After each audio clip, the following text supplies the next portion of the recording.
Take me in, rancher. I'll give you a family, she cried in the storm. The town of Dustwood wasn't much anymore. It was a name on a map, a memory etched in the grit of a bygone era. A few buildings leaned into the perpetual wind, their rotting frames waiting for the final gust that would send them tumbling into the dust. The church had no preacher, its steeple, a skeletal finger pointing at a vacant sky. The general store, Jedediah Miller's establishment, opened when the spirit moved him, which was less and less these days. Most of the men were gone, their dreams swallowed by the exhausted earth. The mines had long dried up, and the cattle business had moved west chasing greener pastures. The cold came early to Dustwood, a sharper, more unforgiving cold than it had any right to be. The wind, a constant mournful presence, found its voice in every broken shutter and unmended fence post. And on this particular evening, just past sundown, that wind carried more than just snow and dust.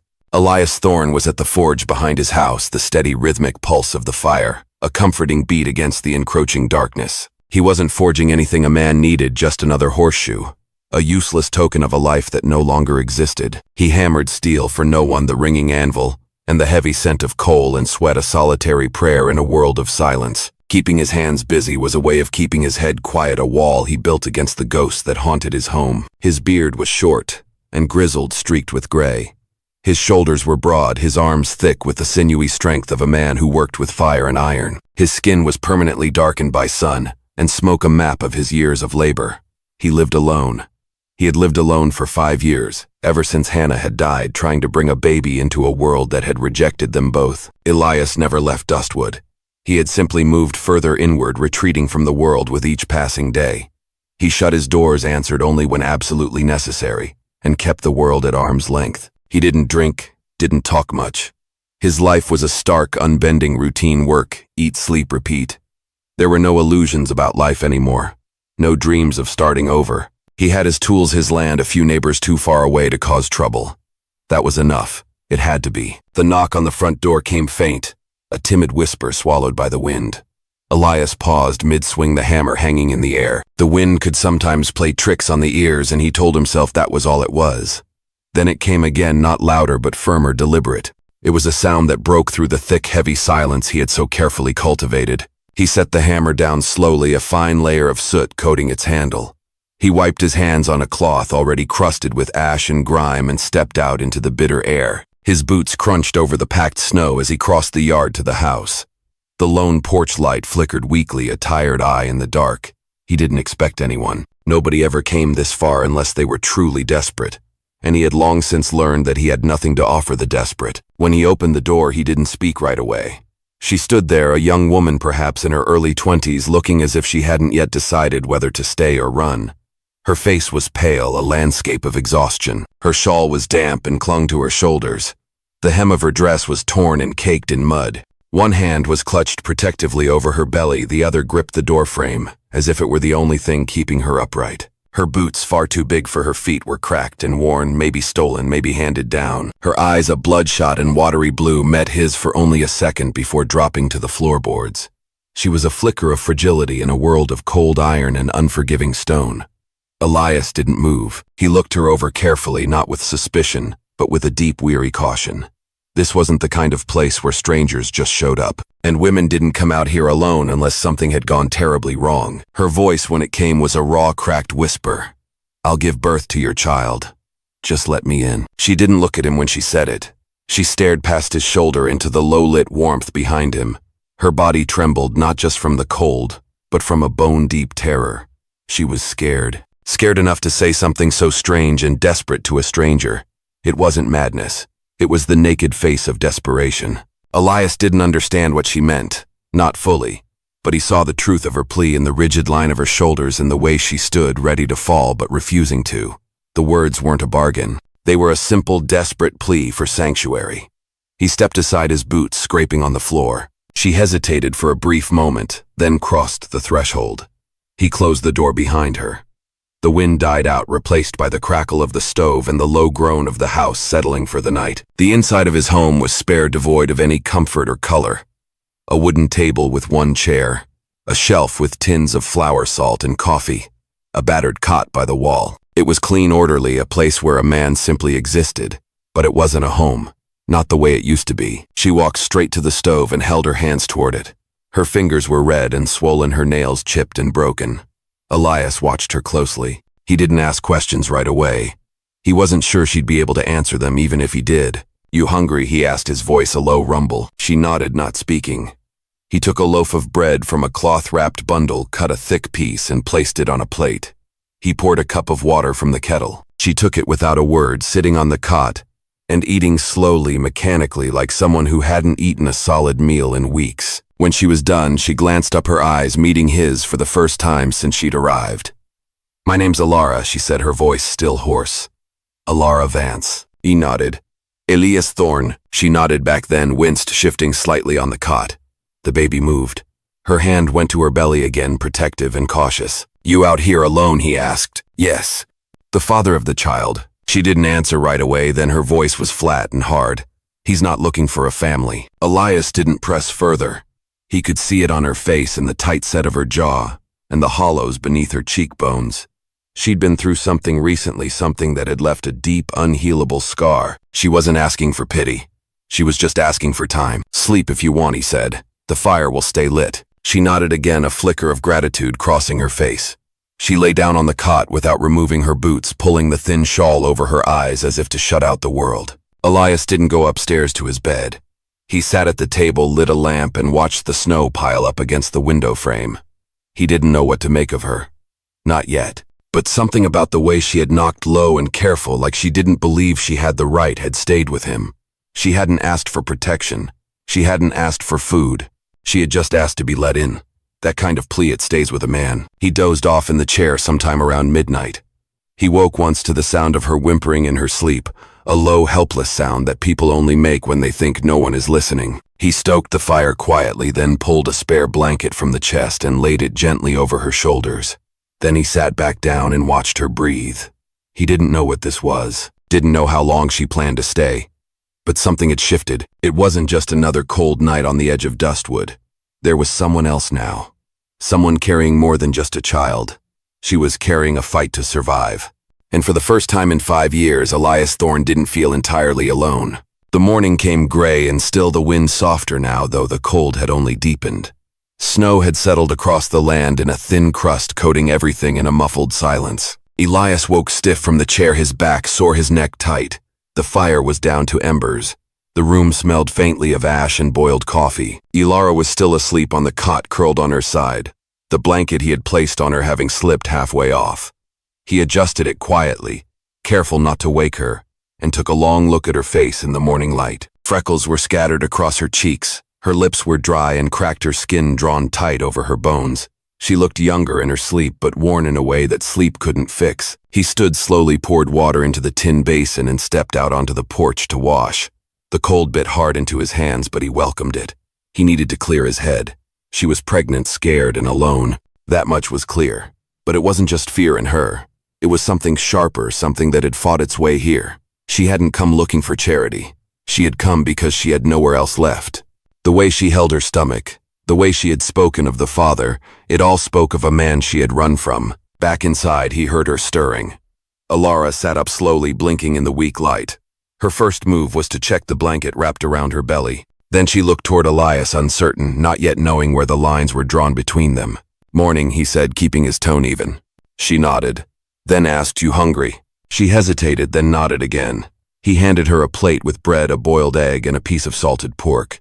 He sat at the table while she ate. She was cautious with her bites, like someone still used to hunger. But this time she didn't look away when he watched her. Her eyes were clearer than the night before, though still wary. "You can stay for a while," he said. "Long as you need. I've got space." Alara's fork paused in midair. "I don't want charity. You're not getting any," he said. "Just an offer for a place to rest. This far out, I figure we both could use the company." She didn't reply, but she kept eating. When she finished, she stood slowly, one hand on the table to balance herself.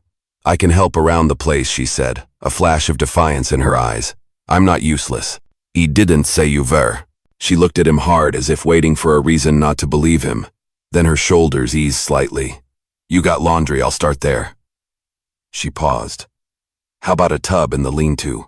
He watched her step outside, her arms wrapped around herself, walking with that unsteady, slightly off-balance gait that came with being 7 months along. The boots were still too big. and he made a mental note to find her a better pair. Her dress was thin. She hadn't been prepared for this cold. He moved to the workbench in the corner and opened a wooden crate sorting through scraps of leather. He could fix that. He could do something about the boots. He could even mend the dress too if she'd let him. She wasn't the first person to come to Dustwood running from something, but she was the first to show up at his door. And she was the first he hadn't turned away. Later that afternoon, she came back in with red hands and damp sleeves. Clothes hung out on the line behind the barn, flapping gently in the breeze. She didn't say much, but he noticed her breathing was labored. He pointed to the rocking chair by the stove. "Sit," he said. "I'm fine." "You're winded," he said, his voice flat. I said, "I'm fine." They stared at each other for a second. He didn't push it, just nodded and went back to his workbench. The silence wasn't uncomfortable. It just filled the space, stretching out as the day faded. He worked on reshaping an old axe head. She sat, eventually rubbing her wrists, then leaned her head back and closed her eyes. When she spoke again, it came slow. "You live out here alone?" "Yeah." "How long?" "5 years." She opened her eyes, her gaze fixed on him. "Why?" "My wife died," he said, the words heavy and final. "Complications from childbirth. Lost them both." She didn't offer sympathy. Didn't say she was sorry. She just nodded like she understood something now. And that mattered more than any pity ever could. "Is that why you didn't ask questions when I showed up? I figure if you want to tell it, you would." She looked down at her belly, her hand finding its familiar resting place there. "I was with a man named Jebediah," she began, her voice low and tight. "Jeb. He kept me locked up, made promises, said I owed him. When I got pregnant, he said it was leverage. Started talking about selling me off once the baby came. I left while he was sleeping. Took what I could carry." Elias sat with that a moment. He didn't look away. He didn't speak. "Wasn't sure I'd make it," she added, her voice barely a whisper. "You did. I don't want to run anymore." "You don't have to." She looked at him again, and for the first time since she'd arrived, she didn't look guarded. That night she took her boots off before laying down on the cot. Elias noticed, but didn't say anything. He stoked the fire and turned down the lamp. Before he went upstairs, he paused. "I'll be out at the forge in the morning. There's porridge in the tin. You don't have to do anything." She didn't answer right away. "I want to," she said. He nodded once, then climbed the stairs. Downstairs, Alara lay with her hands on her stomach, eyes open in the dark.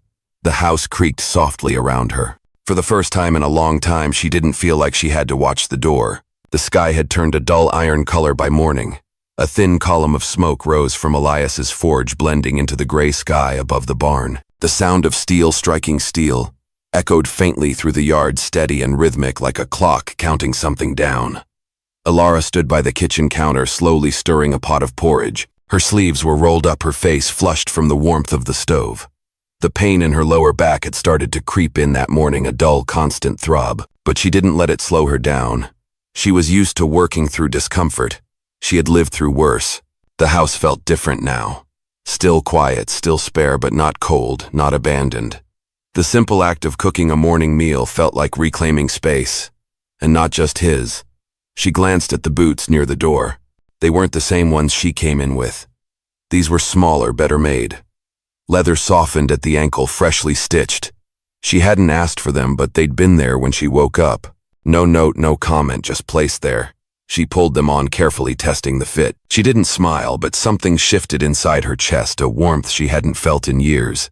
She hadn't owned anything made just for her since she was a little girl. Out at the forge, Elias wiped the sweat from his brow, his muscles tight from the morning's labor. He'd been shaping a new shovel blade, the old one having snapped at the neck from frost. He liked the work, liked how honest it was. When something broke, you fixed it. Nothing more, nothing less. No guessing, no lies, no pain you couldn't name. He didn't hear Alara approach at first. She came up behind him with 2 tin mugs in her hands, steam curling out of both. "Thought you might want some," she said. He looked over his shoulder, nodded, and set his tools down. She handed him one of the mugs. He took it without speaking, but the way he held it steady and without hesitation said more than any thank you. She sat on the edge of the woodpile, taking slow sips. "Did you make the boots?" she asked. He didn't look at her. "Had the leather. Figured you needed 'em." "They fit." He nodded. Took a sip. Alara looked out toward the road, what little of it was visible past the snow and scrub. "You think he'll come looking for me?" she asked, her voice low. Elias didn't answer right away. He set his mug down, leaned back on the bench by the forge. "What kind of man is he?" She paused. "Mean. Possessive. Careless. He likes control, but he doesn't think people can leave him. He'll be angry when he finds out I did. You leave anything behind he could track. Number. Then we'll deal with it if he shows. Not if not, maybe. We. That was the part that stuck with her. She nodded slowly. You ever kill a man, she asked, not accusing, just trying to understand who she was dealing with. Elias didn't blink. Yes. She waited, but he didn't explain. She didn't need him to. The way he stood, the way he watched the road, the same way she did it told her enough. He wasn't a man who made trouble, but he wasn't afraid of it either. Later, while he worked at the forge, she went through the barn. There was an order to everything. Tools hung on clean nails. A cot was folded beneath a shelf. Piles of hay were neatly packed. In the back, tucked behind an old wagon wheel, she found something she hadn't expected. A small handmade cradle, unfinished, just a frame. No bottom yet. The joints were smooth, no nails, just fitted curves and notches. Someone had spent time on it, measured it carefully. She touched the edge with her fingers, then pulled her hand back as if it had burned her. When he came in for supper, she didn't mention it. Instead, she laid out 2 bowls of stew, salted from the last of the cured meat, and sat across from him at the table. You're going to be a father, she said, not asking. He looked up from the stew, his face steady, but his hand paused on the spoon. Yeah, he said. 5 years ago. What was her name? Hannah. She wanted the child. He nodded. We both did. What happened? She bled. Midwife couldn't stop it. Baby was stillborn. House got real quiet after that. Ilara stared down at her bowl. That's why you didn't ask questions. Why you didn't tell me to leave. Elias looked at her for a long time. I didn't bring you here, he said. You came. But you didn't lie. You didn't beg. You just asked. She nodded. And you opened the door. They didn't talk much more that night. After supper, she cleaned the dishes while he went out to check the animals. The wind had picked up again, scraping against the house like a reminder of the world outside. But inside the walls held strong. Before bed, Elias brought down another blanket. She took it without a word. You don't have to keep sleeping on the cot, he said, standing near the stairs. The bed's bigger, warmer. You can have it. I'll take down here. She looked at him, trying to read his face, but there was nothing behind the offer except tired sincerity. I'm fine where I am. He nodded once and went upstairs. That night, she took the boots off again, folded the blanket at her feet, and watched the fire until her eyes shut. For the first time in her life, she believed someone when they said they weren't going to hurt her. And she believed it not because of what he said, but because of what he didn't. And Elias, lying awake in the room above, stared at the ceiling with his hands clasped over his chest, wondering when exactly he'd stop feeling like a stranger in his own home. 3 weeks passed slow and silent, marked by snowstorms and the quiet rhythm of survival. Ilara fell into the routine with practiced precision, feeding the hens boiling wash water, chopping vegetables when her back allowed it. Her hands, though still raw in places, grew steadier. Her belly grew heavier, a constant physical presence. The mornings were slower now, and she winced more when she bent or stood too fast. But she didn't complain. Elias noticed everything, even when she thought he didn't. The house had changed. Not in a grand way. No new furniture was added. No pictures hung on the walls. But something in the air was different. The silence wasn't heavy anymore. It moved, it breathed, it made space for both of them. One afternoon, the snow let up and Ilara walked out to the barn. She found Elias bent over a half-finished gate for the chicken yard. His sleeves rolled to his elbows, his hair damp with sweat. He looked up when he heard her boots crunch on the straw-covered floor. I saw the cradle, she said. He didn't look surprised. Was for the child, he said simply. Yours and Hannah's. He nodded once. She leaned against the doorway, her arms folded over her belly. You planning to finish it? I started again last week. She watched him for a long moment, then said, Why? He looked up at her, his eyes holding hers. Because there's going to be a child in this house one way or another. Ought to have a place to sleep. She didn't say anything. She just walked over, lowered herself onto a nearby crate with care, and sat quietly while he worked. After a while, she said, You're not afraid of what this might be. That I'll leave. That I'll bring trouble. That I'll make this place feel like something. It's not. He wiped sweat from his brow. I already lost everything once. What's left to be afraid of? She looked down at her hands. You don't even know me. I know enough, he said. I know you work. I know you don't lie. I know you've been hurt and you're still here. He paused, then added, And I know you've slept with one eye open every night since you got here. Her throat tightened. She hadn't meant for that to be obvious. He stood and poured her a tin cup of water from the barrel near the wall. When he handed it to her, their fingers touched briefly. I'm not asking for anything, he said. Not your story, not your promise. Just stay until you want to leave. Or don't. That night, the stove burned hotter than usual. Alara stayed up later than normal folding old shirts from a trunk she found in the back room. Elias came in with snow on his shoulders, stamping his boots at the door. "Got more wood stacked," he said. "Thank you." He poured a small cup of rye from a bottle under the sink and offered it to her. She shook her head. He drank it slow, his eyes fixed on the fire. "Did you grow up around here?" she asked. "Texas," he said. "Joined a cattle outfit when I was 17. Shot a man by 19. Didn't talk about it much after that. Came here with Hannah when we wanted a quieter life." She sat back. "You ever think about leaving?" "Every day. But then the forge gets warm. The chickens make noise. And I don't." She let out a quiet breath. "I've never had a place I wanted to stay in. Not until now." He looked over at her. She was staring into the fire, her face unreadable, her hands over her belly.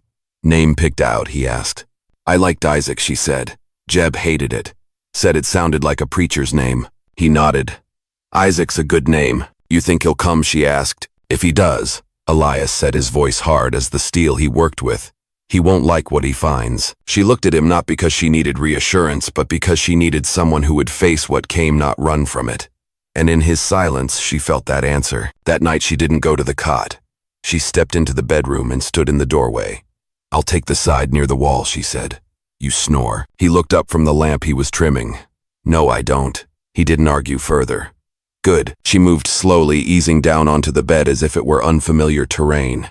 It was.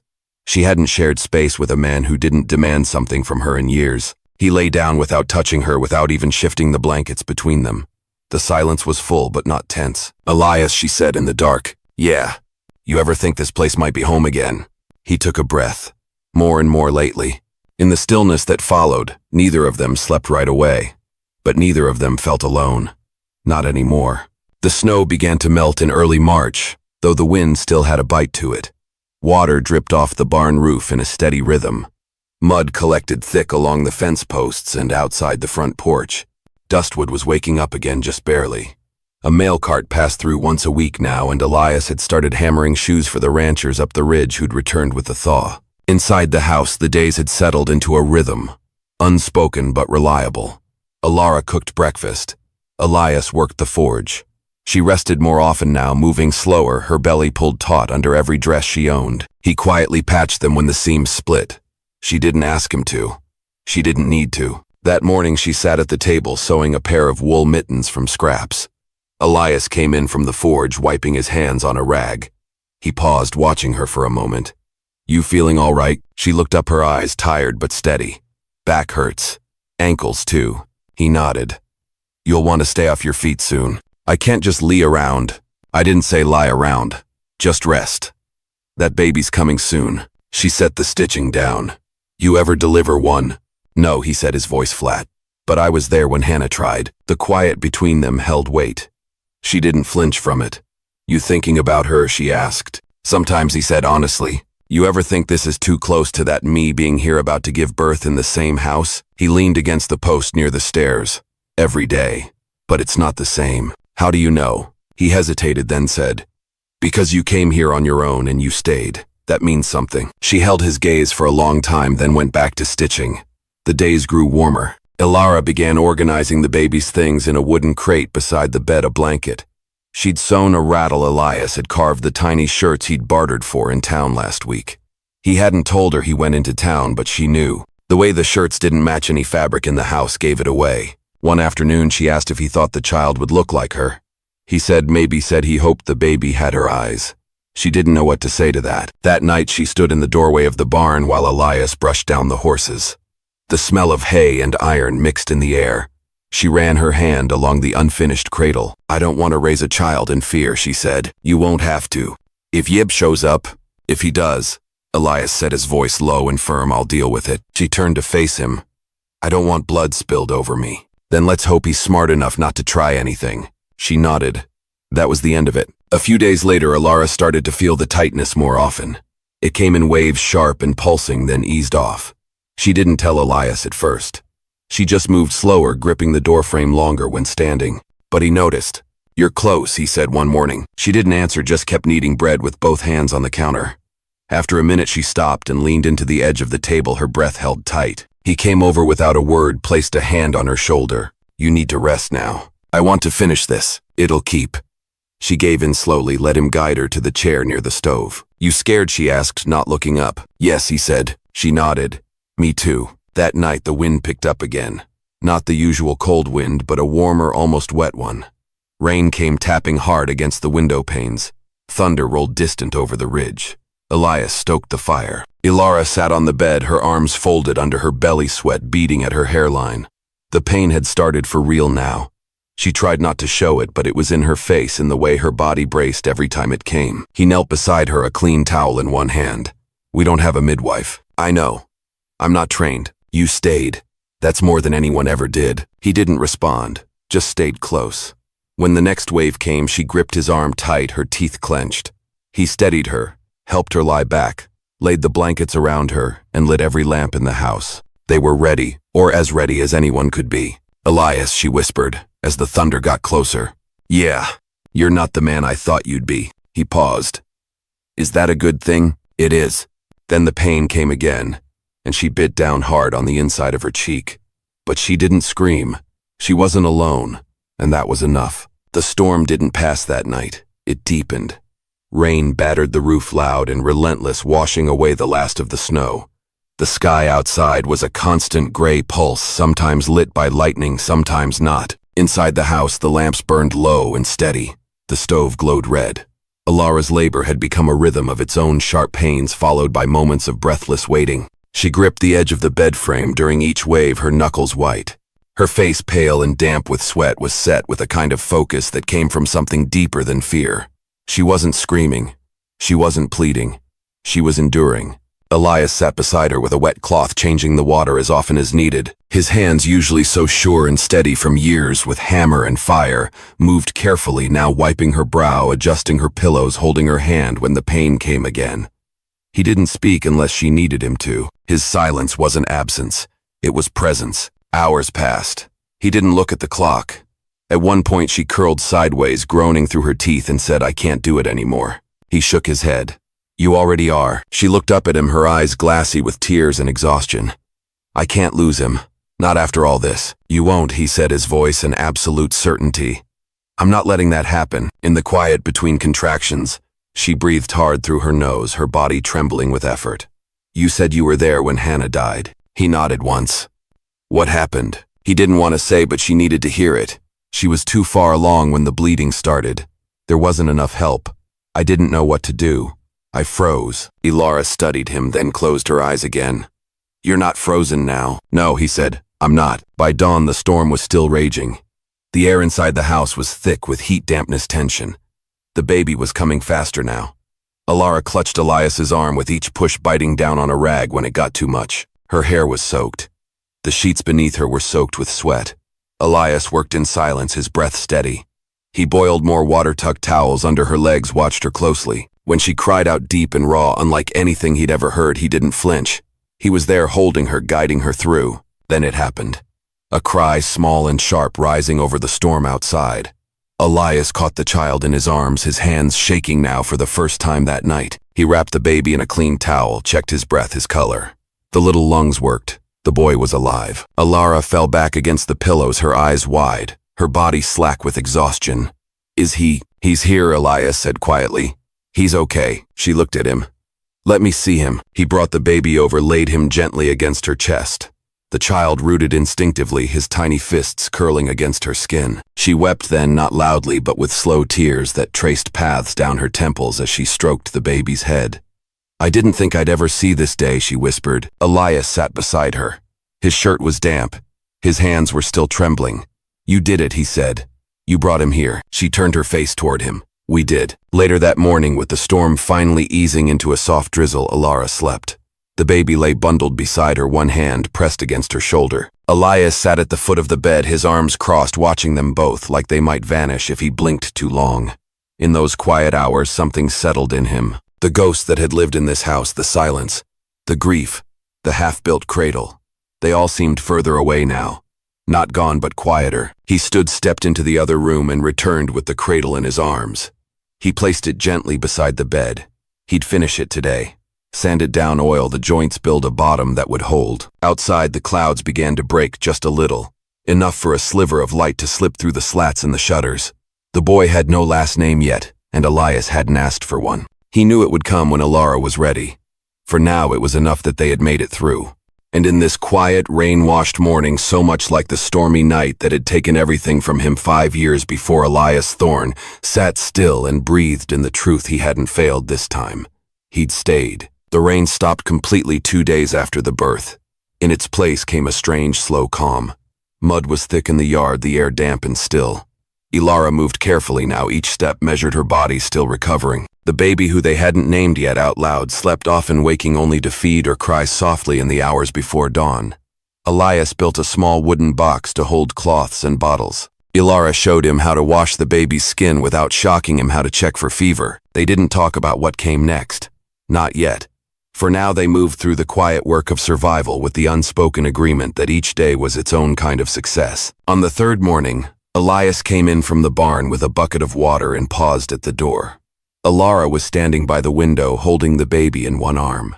The soft light of the sun fell across her shoulder. Her hair was braided back, her skin pale but steady. She looked down at the child the way someone looks at something they don't fully believe is real yet. She didn't notice him watching. "You never asked," she said, still looking out the window. "Asked what?" "What I want to do about staying. About the baby. About you." He set the bucket down. "Didn't seem like the right time." She turned then. "It's the right time now." He stood still, unsure if this was the moment she'd say she was leaving. "I wanted to grow up in a place that's quiet," she said. "Where there's food and peace and no locked doors." Elias nodded once. "You have that here." "I know," she said. "I just didn't know if I'd be welcome after." "You were welcome before." She stepped forward, closer now. "And you still don't ask anything in return." He shook his head. "You gave birth in this house. That child cried in my hands. That's enough." She sat at the table, easing herself down slowly, and laid the baby in the cradle beside her. The child shifted but didn't wake. "I used to think survival was the best I could hope for," she said. "But now I want more. Not just for him, for me too." Elias didn't say anything. He just stood at the end of the table, his hands folded, waiting. "I need to be someone he looks at and sees safety," she continued. "Not fear, not history, not just a woman who escaped." "You already are," he said. She looked at him then, her eyes tired but sharp. "I don't know what we are, Elias. I don't want to force something that doesn't fit." "We're not forced," he said. "We're here." She nodded slowly. That was enough for now. That afternoon, he saddled his horse and rode into town. It was the first time he'd left the property in weeks. The general storekeeper, an old man named Jedediah Miller, gave him a look when he walked in, half curious, half cautious. Word always traveled slow but steady in a town like Dustwood. "You need something?" Thorne Jedediah asked. "Flour, rice cloth for a shirt. Some dried fruit if you've got it. You feeding more than yourself these days." Elias didn't answer. He just laid the coins down. As Jedediah packed the supplies, he leaned in a little. "Some folks been asking if that woman that passed through 2 months back ever turned up. Quiet type. Walked funny. Looked bruised." Elias's body went still. "Who asked?" "Some rider. Said he was a cousin. Didn't seem right, though. Smelled like whiskey. Had a whip scar across his face. Went by the name of Jeb Crane." Elias felt a cold dread settle in his gut. "Same one." "Could be," Jedediah said. "Didn't say he was coming back, but he didn't look like he was done either." Elias picked up the sack without another word. He rode home slower than usual, watching the horizon the whole way. When he reached the ranch, Alara was sitting on the porch, rocking the baby in her arms. She looked up and saw something in his face. "What is it?" "Someone asked about you in town. Man said his name was Jeb Crane." She went quiet, her eyes locking on his. "Did he say he was coming?" "Number, but he's looking." Alara swallowed hard, her eyes falling to the baby. Then in a voice that barely shook, she said, "We'll be ready." Elias nodded. "We'll be ready." That night he checked the locks on the windows and doors, cleaned the rifle, and made sure the horses were calm. Alara didn't ask him to, but she watched. She folded another blanket into the baby's cradle and sat nearby as the boy slept. "We need a name," she said. Elias looked up. "Isaac," she said. "That's what I wanted to name him. It suits him." She reached into her shawl, pulled out a folded paper, creased and water-stained. She passed it to Elias. "What's this?" he asked. "It's my name. Proper from before." He opened it and read slowly. "Ruth Magdalena Baylor, born in Texas, daughter of a cattle hand and a school teacher. The writing was small, delicate. It was the only part of her past she'd kept. "You want to change it?" he asked. "No," she said. "I just want to be known by it again." He nodded. "You are." They sat there in the quiet, the fire low, the night cool but dry for once. And for the first time since she'd arrived, Alara laid her head on his shoulder. He didn't move, didn't speak. He just stayed. It was nearly April when the dog barked just after sunrise. Elias had just stepped outside to split kindling. The sky was a pale blue, the earth still cold beneath the frost. Alara was inside nursing Isaac, humming something low and steady without realizing she was doing it. The dog barked again, louder, sharper. Elias turned toward the fence line, toward the long, empty stretch of road that curved toward the east hills. A figure was approaching on horseback, alone. Elias stepped back inside the house and quietly set the axe near the door. Alara was sitting by the fire, Isaac wrapped in a thick blanket against her chest. "You expecting anyone?" she asked, already knowing the answer. "No," Elias said. He moved to the window, lifted the curtain just enough to see without being seen. "Is it him?" "I think so." Alara stood slowly. Her face didn't change, but her posture did. She held Isaac tighter, moved him to the back bedroom without a word. Elias opened the chest near the stairs and pulled out the rifle. Loaded clean, he waited near the porch as the rider approached. The man was thin, sharp in the face with a long scar along his right cheek. His boots were polished, his spurs catching the light. His coat was dusted from the ride. He sat his horse like he owned the world, but his eyes were jumpy, calculating. He reined in near the fence. "You Thorn?" the man asked. Elias said nothing. "Heard a woman came through here, name of Alara Vance. Said she was mine. Said she'd come home." Elias stared back at him steady. "She's not yours." The man squinted. "She's carrying my child. That makes her mine." "No," Elias said, his voice flat and final. "It doesn't." The man adjusted in the saddle, pulled his coat back enough to show the handle of a pistol tucked to his side. "I came a long way to find her. I'll be leaving with her." Elias didn't move. "No, you won't." A long silence passed between them. Then the man dismounted slow, as if trying not to provoke the dog now growling from beneath the porch. His boots crunched the frozen ground as he stepped closer. "I know what she told you," the man said, "but you don't know the whole of it. She stole from me, left in the middle of the night like I was dirt. I kept her fed, kept her warm. I could have sold her for a good price, but I didn't. That shows something, doesn't it?" Elias gripped the rifle without lifting it. "It shows everything I need to know." The man laughed, bitter and sharp.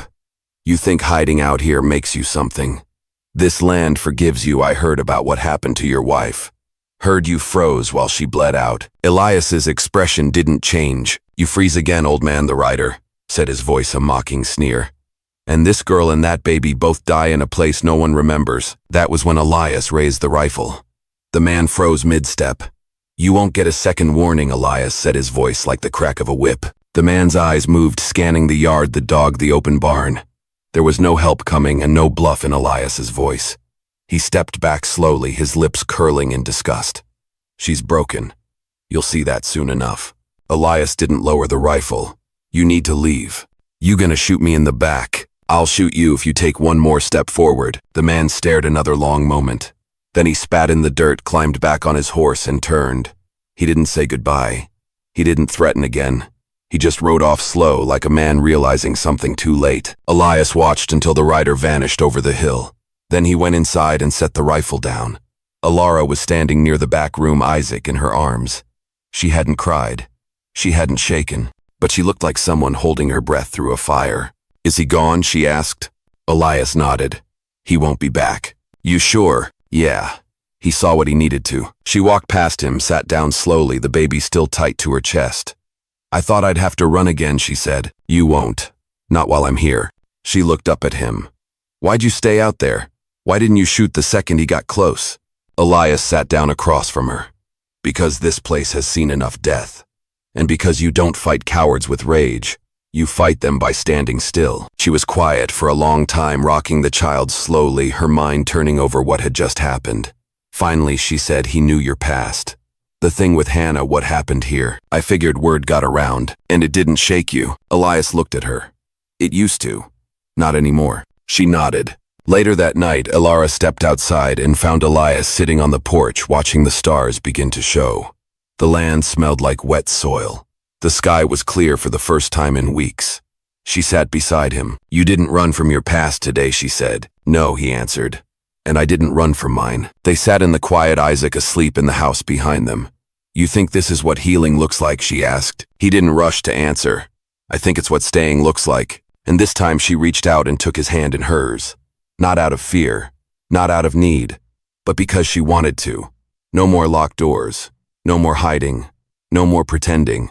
By late spring, the last of the frost had lifted from the fields. The grass came back slow but steady patches of green pushing up through the soil around the porch and along the fence post Elias had rebuilt last summer. Isaac had learned to sleep longer now, his cries softer, more spaced. Ilara moved with a bit more ease, still sore, some mornings still cautious, but she no longer winced with every step. There was color in her cheeks again. She laughed more, and she had begun humming while working not out of habit but from comfort. Inside the house, the cradle sat by the window, smooth and polished, fully finished. Ilara had lined it with a quilt Elias had stitched from old shirts and feed sacks. He wasn't good with a needle, but she said she liked the way it looked. Uneven, real. That morning, Elias poured 2 cups of coffee and brought one to where she stood near the stove. "He's quiet today," Elias said. "Too quiet," Ilara replied, raising a brow with a tired smile. "Already checked 3 times. He's fine, just content." They sat at the table, drinking in silence, the kind that had become familiar between them. Not cold, not forced, just full. She glanced at him. "You still think about leaving?" He shook his head. "Not anymore." "You ever wonder what people in town think of all this?" Elias shrugged. "Probably less than we assume." "You think they know what he tried to do to me?" "Some do. Some choose not to. Doesn't matter." She nodded. "I suppose it doesn't." The conversation drifted, then settled. Later that afternoon, they rode into Dustwood together. Ilara on the wagon bench beside him, Isaac wrapped snug in a sling against her chest. The town hadn't changed much. The general store, the blacksmith shed, the dusty church. A few folks nodded as they passed. Some were more curious than warm, but nobody asked questions. Inside the store, Ilara chose fabric coffee soap and a new tin pan. Elias carried the sack. When they reached the counter, Jedediah Miller raised a brow. "Boy got a name yet?" he asked, nodding toward Isaac. Isaac Vance, Ilara answered without hesitation. Jedediah looked between them. His full name. Ilara glanced up at Elias, then said calmly, "It will be." Jedediah gave a slight nod. That was all. Back home, Elias took his time stabling the horses, oiling the gate hinges that had started to creak. Ilara cleaned the kitchen, rocked Isaac in the cradle when he fussed, then stepped out to the porch where the late light fell in streaks across the dirt yard. Elias joined her a little later, bringing a folded paper with him. He handed it to her. She unfolded it. It was a deed. His land, his home. Her name was written beside his. She looked at him unsure. "You don't have to sign it now," he said. "Or at all. But it's yours if you want it. Not just to stay, but to own. To decide." Ilara stared down at the paper, then looked at the land around them. The barn, the field, the road that led nowhere, and the sky that had watched her survive. She folded the paper back and placed it in her lap. "I never thought I'd get to choose." "You do now." A long pause passed. Then she asked, "What are we, Elias?" He didn't look away. "We're a family." "You sure?" "Yeah, I am." He reached out and placed a hand gently over hers. She turned her palm to meet it. Then after a moment she leaned against him, her head on his shoulder. Her eyes closed, the sound of Isaac's breathing drifting through the window behind them. No threats lingered. No debts remained. No shadows waited at the fence line. Ilara had stayed. Elias had stayed. The child had been born into stillness, not fear. There would be hard years, no doubt, drought, sickness, days of silence, but they'd be met together. That night, Ilara stood at the doorway to the bedroom, holding Isaac the lantern, casting soft gold across her face. "You coming?" she asked. Elias stood from the table and followed her in.